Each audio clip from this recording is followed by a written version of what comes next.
ആമേൻ ആമേൻ. യേശുവിന്റെ ഏറ്റവും പ്രിയമുള്ള കുഞ്ഞെ, ജ്ഞാനത്തിന്റെ പുസ്തകം 8:5, ധനസമ്പാദനം ജീവിതത്തിൽ അഭികാമ്യമാണെങ്കിൽ സർവവും സാധ്യമാക്കുന്ന ജ്ഞാനത്തിലുപരി ധനം എന്തുണ്ട്? ഈ ഭൂമിയിൽ നമുക്ക് ധനം വേണം, സമ്പത്തില്ലാതെ ഒന്നും നടക്കില്ല. ധനസമ്പാദനമാണ് മനുഷ്യരുടെ എല്ലാവരും പ്രത്യേക ലക്ഷ്യം. സമ്പത്തുണ്ടായേ പറ്റൂ.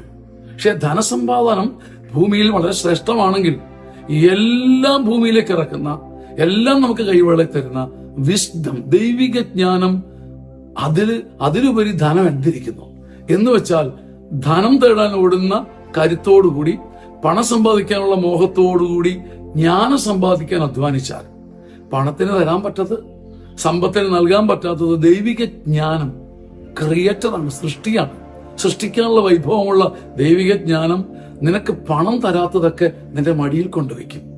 ധനസമ്പാദനം ഭൂമിയിൽ അഭികാമ്യമാണെങ്കിൽ സർവവും സാധ്യമാക്കുന്ന ദൈവിക ജ്ഞാനത്തിലുപരി എന്ത് പണം, എന്ത് ധനം, എന്ത് പൊന്ന്, എന്ത് വെള്ളി എന്ന് ചോദിക്കാനുള്ളൊരു കരുത്ത് നേടാൻ കഴിഞ്ഞാൽ തന്നെ ജീവിതത്തിൽ ഭാഗ്യമായി, ഭാഗ്യധനമായി.